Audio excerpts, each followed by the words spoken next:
ने बेसिक शिक्षा जो शिक्षा जगत को दी है वह अतुलनीय है, अद्वितीय है। और आज मैंने बेसिक शिक्षा के हीरे मोती चुनने का काम बेसिक शिक्षा की इस पुस्तक से मैंने की है। और ये पुस्तक कबाड़ में फेंकी हुई। इसके लेखक इस तरह से बातें करते हैं जिसका नाम है बंशीधर। और बंशीधर और जेडी वैश्य ने अपनी बातों को इसमें रख करके बताया है कि गांधी बेसिक शिक्षा के विषय में क्या सोचते थे। जब बेसिक शिक्षा में गांधी ने उद्योग की बात की, हाथ के कार्यों की बात की, तो सहसा शिक्षा जगत में, तदेन शिक्षा जगत में विस्फोट हो गया। बेसिक शिक्षा का तात्पर्य ही है कि जीवन का निर्माण। गांधी जी स्पष्ट कहते थे कि शिक्षा का मतलब केवल अक्षर ज्ञान नहीं है, उसकी शुरुआत अक्षर ज्ञान मात्र से नहीं हो सकती है, बल्कि शिक्षा का काम पूरे जीवन का निर्माण करना है और स्वावलंबी व्यक्तित्व तैयार करना है। महात्मा गांधी, जैसा कि आप जानते हैं, कि जब प्रयोग करते थे, उस पर सोचते थे, विचारते थे, तब जा करके वो सिद्धांत देते थे या अपने विचार प्रकट करते थे। और बेसिक शिक्षा में उद्योग का तो स्थान है ही है। महात्मा गांधी ने कहा है कि बेसिक शिक्षा में बच्चों पर केंद्रित बातें की जाए और बच्चों को कभी भी सजा नहीं दी जाए। ऐसा नहीं है कि वो गलती करे तो उसको नहीं समझाया जाए, ये बात नहीं है। बच्चों को पूरी स्वतंत्रता देने की बात करते हैं, वो स्वच्छंदता की बात नहीं करते हैं।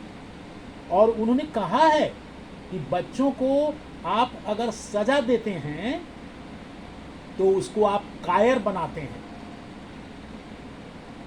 उसको नपुंसक बनाते हैं।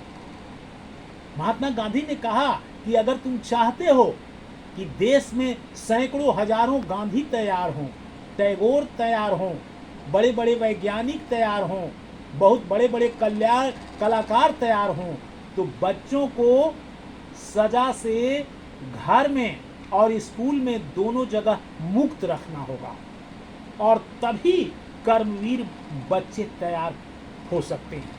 उन्होंने स्पष्ट कहा है इसमें कि बच्चों की मूल प्रवृत्ति और आंतरिक प्रवृत्ति खेल की होती है, इसलिए बच्चों को खेल से कतई नहीं रोकना चाहिए और मन माफिक उनको खेलने का अवसर, सुअवसर दिया जाना चाहिए। उस स्कूल का क्या महत्व है जहाँ खेल का मैदान नहीं है, खेलने की सही व्यवस्था नहीं है।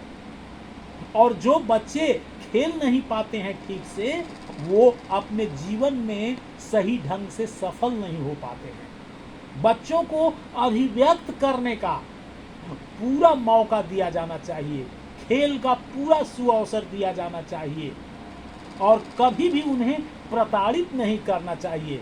बहुत सारे लोग उनको शब्दों से प्रताड़ित करते हैं और नतीजा ये होता है कि वो फूल कुम्हला जाता है।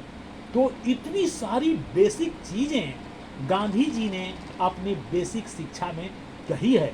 हरिजन में उन्होंने 1939 में लिखा था कि साक्षरता तो शिक्षा का आखिरी ध्येय है और न उससे शिक्षा का प्रारंभ ही होता है, ना तो आखिरी ध्येय है और न उससे शिक्षा का प्रारंभ होता है। गांधी ने स्पष्ट कहा था, उन्होंने कहा था कि धर्म और स्वावलंबन ये सब अगर सही ढंग से शिक्षा दी जाती है बच्चों की, तो ये सब कुछ उसमें समावेशित हो जाता है। और उन्होंने कहा कि वह कभी भी अच्छा शिक्षक नहीं हो सकता है जो केवल उपदेश देता है, कर्म नहीं करके देता है, सीखता है, बल्कि उपदेश देता है। शिक्षक तो वही हो सकता है जो वास्तव में अध्यापन को सर्वश्रेष्ठ काम समझता हो, अपने जीवन का ध्येय समझता हो, वही अच्छा और सही शिक्षक हो सकता है, जो शिक्षक को बच्चे को बहादुर बना सके और बच्चे को तो सार्वजनिक रूप से दूसरों के सामने कभी भी प्रताड़ित नहीं करना चाहिए, ये महात्मा गांधी कहते हैं।